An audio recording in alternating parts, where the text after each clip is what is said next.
Okay guys, so it's James Goddard bringing you another lesson from down here at the Quest Golf Academy. Now you may recognise the gentleman on the screen from a previous lesson I uploaded to the channel around about 2 weeks ago. So this is Phil, and last time Phil was in we were actually working on trying to create some separation between the lower and upper body in the transition. So if I just play this one through here on the right for you, you'll see that what Phil likes to do, if I just take him onto the top of his backswing, gets into not a bad spot here at the top. The club does get a little bit across the line, but there's something we're aware of. As Phil starts his downswing, there is no real attempt to shift his pressure over and across to his lead leg. So by not doing that, he's not creating any space for his hands and arms to fall down and in front of him. But just pay here particular attention to Phil's right shoulder. He gets very spinny with the upper body, and in particular you'll see that the right shoulder works out and forward towards the golf ball. So this shoulder here works out and forward towards the golf ball instead of downwards and under.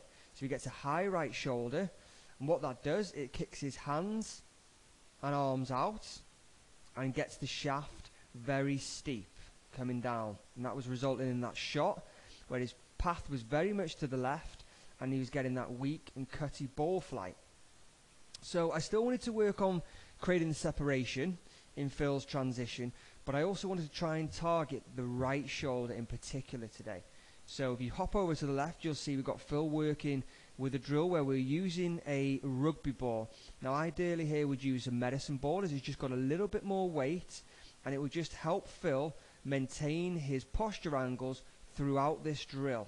It would also be extremely hard with any sort of weight for Phil to muscle his right shoulder out and toward the golf ball like he normally does. It would encourage him to drop his right shoulder down this way if I had any significant amount of weight in his hands. So this is the drill. Now the yellow tee and the blue tee is Phil's normal width stance, and this blue tee here is where I asked him to step back to.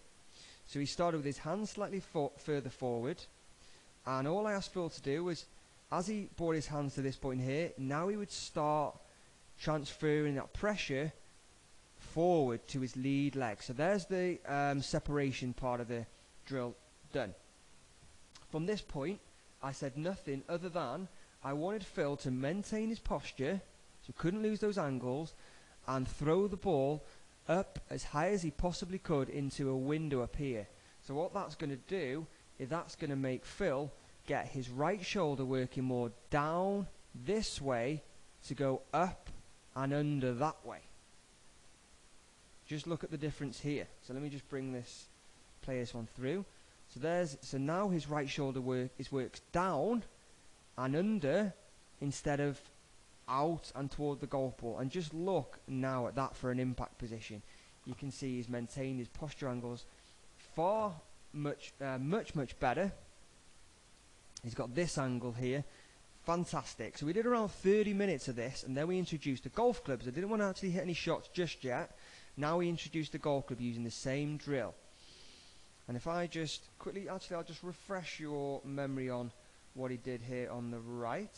So you can see the right shoulder works out. So because of that, the hands work out and the shaft steepens. So right shoulder works out and toward the golf ball. Looks very cramped there, you can see. Not a lot of room. That's also because we don't get that pressure shifting forward. So right shoulder works out, hands work out.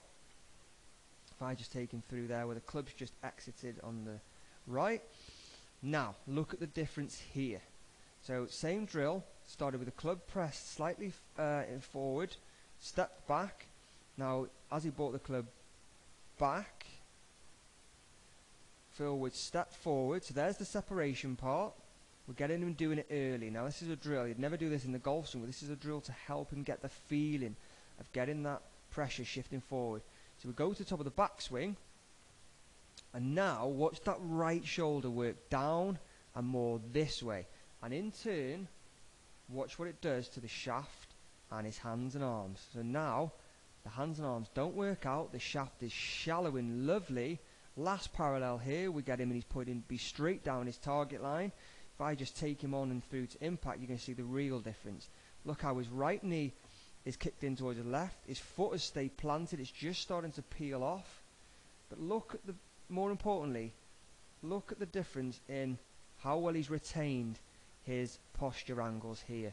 So there's a completely different position where you can see the right shoulder on this one is a lot higher. So great work, Phil. I hope you enjoyed this video. Guys, thanks as always for watching. Subscribe to the channel if you haven't already. Comment below, interested to know your thoughts on this, if you think if you like the idea of the drill, and also what you think of Phil's swing progress and how he's getting on. Also follow me on all my other social media platforms, and there will be another video coming soon.